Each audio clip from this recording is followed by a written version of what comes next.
sur ces phénomènes de bande. Alors c'est vrai que ça a toujours malheureusement existé, quoique sous des formes différentes, sauf qu'aujourd'hui on en arrive pour des motifs futiles tels qu'il les décrivait, à des points de non-retour où on sort des armes blanches et où de plus en plus on en meurt. Non, mais c'est vrai, tout a toujours existé. Là, je pensais à Guillaume Apollinaire, dont le lycée a été baptisé, qui avait écrit un poème qui s'appelle Zone, dans son recueil Alcool, là où il imaginait la modernité. Je doute que Guillaume Apollinaire s'était imaginé que devant un lycée qui porte son nom, on en arrive là. Mais c'est vrai que l'ensauvagement, si vous voulez, de notre société, à la faveur de certaines immigrations, transforme les querelles de jeunes d'antan en véritable guerre tribale où le coup de poing a été remplacé par le coup de couteau. C'est-à-dire qu'aujourd'hui, il ne se passe pas une semaine sans qu'on ait des jeunes qui sont agressés à l'arme blanche et parfois jusqu'à la mort. Autrefois, les parents récupéraient leurs jeunes et leurs enfants avec un cocard. Aujourd'hui, ils les récupèrent à la morgue. Donc ce qui se passe est extrêmement grave. Alors vous allez me dire, oui, mais ça se passe partout et ça a toujours existé. Oui, enfin, les pays comme les pays d'Europe centrale ou orientale, par exemple, où on a très peu de certaines immigrations, il n'y a pas ce degré de violence ni contre la police, ni contre les pompiers, ni contre les bus. Prenez un pays comme la Suède, où jusque dans la fin des années 90, il ne se passait rien, tant et si bien qu'une engueulade dans la rue faisait couler l'encre dans tous les médias pendant une semaine.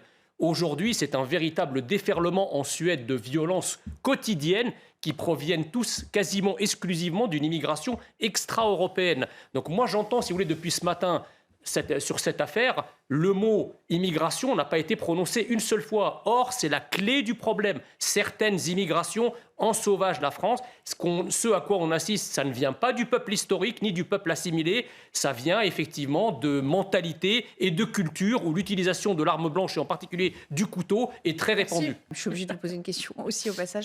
Est-ce que le Parlement peut bloquer ce texte ou de toute façon, seule la mobilisation de la rue va être un test? Écoutez, si on s'en tient à l'arithmétique parlementaire, le Parlement ne pourra pas bloquer le texte.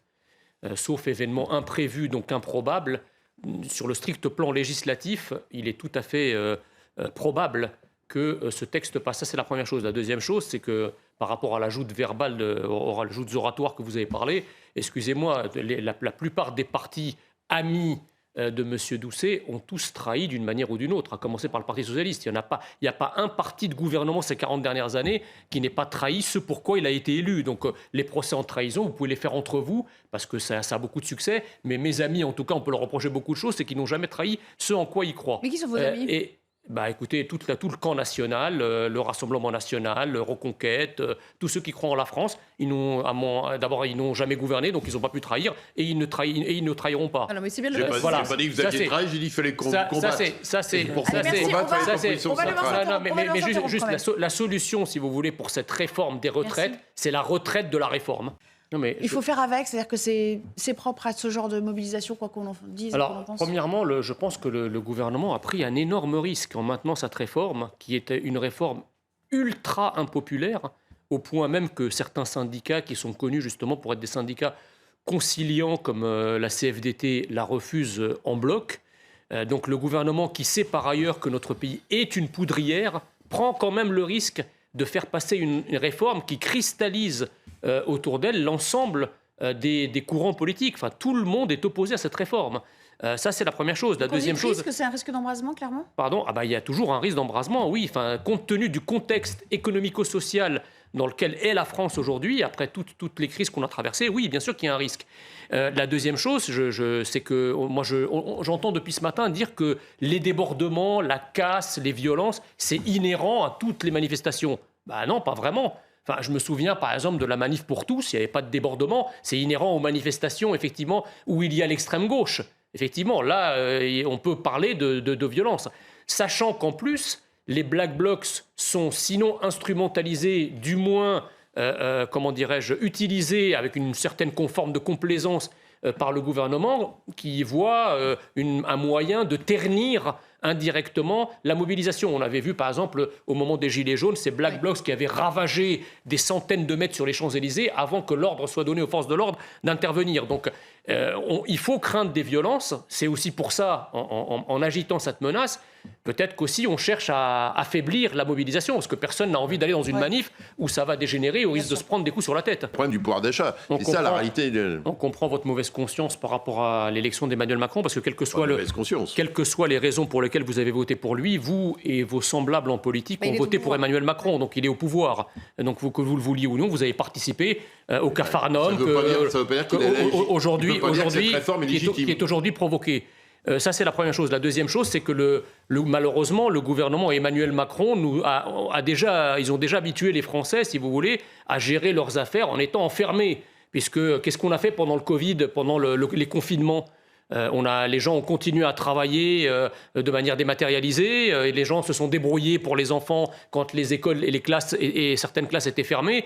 Donc j'allais dire que les gens aujourd'hui, avec ce qui va se passer jeudi, beaucoup ne vont pas aller au travail, beaucoup vont faire du télétravail et in fine, peut-être que les gens vont prendre une journée de congé. Quand ils le peuvent. Donc, bien sûr, quand ils le peuvent. Mais je veux dire, voilà, le gouvernement nous pousse, que ce soit pour des raisons sanitaires ou des raisons sociales, à gérer finalement la chienlit, parce que c'est ça qui va se passer.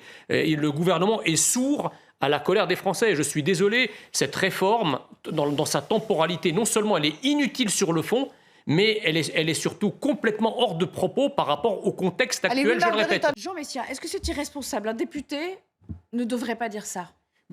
En fait, on constate que depuis le début de cette législature, et même peut-être avant, la France insoumise a un problème avec le parlementarisme. L'extrême gauche, de manière générale, a un problème avec le parlementarisme. Je pense que ça fait des dizaines d'années qu'on essaie de nous inventer une extrême droite fantasmagorique, un des marqueurs de l'extrême droite étant précisément l'antiparlementarisme. Ne cherchez plus. L'extrême droite aujourd'hui en France, c'est l'extrême gauche. Parce qu'on a le pouvoir, on le fait. C'est-à-dire qu'un petit nombre peut avoir une capacité de nuisance pour un plus grand nombre. Oui, mais en fait, c'est un phénomène auto-entretenu. C'est-à-dire qu'à partir du moment où les représentants du peuple ont été élus avec un certain nombre de promesses qu'ils font immédiatement diligence pour trahir une fois qu'ils sont élus, alors je ne parle pas d'un mandat impératif, mais c'est vrai que les Français ont été, ces 30 ou 40 dernières années, beaucoup déçus par la politique, beaucoup déçus par leurs élus, par leurs représentants, jusqu'au plus haut niveau de l'État, si vous voulez. Donc il y a une vraie défiance aujourd'hui des Français par rapport à leurs élus, et dans certaines catégories de la population, il y a évidemment la tentation de vouloir, faire plier des élus qu'on estime ne pas être en phase avec ses idées de manière qui peuvent être discutables. Mais moi, ce qui me dérange, si vous voulez, c'est par rapport aux déclarations de cet élu insoumis, Manuel Bompard, et d'un certain nombre d'autres. Les médias, par exemple, vos confrères de France Inter, France Info, je n'ai pas entendu, si vous voulez, de gens être scandalisés ou être choqués par les déclarations de députés qui ne condamnent pas des actions qui sont illégales. Imaginez un instant que des militants d'un syndicat de droite, dans un autre contexte, avaient dit qu'ils allaient peser sur le débat démocratique de cette façon-là. Mais que n'aurait-on entendu ? Que n'aurait-on entendu ? On aurait titré, on aurait chanté le chant des partisans en boucle. Là, rien.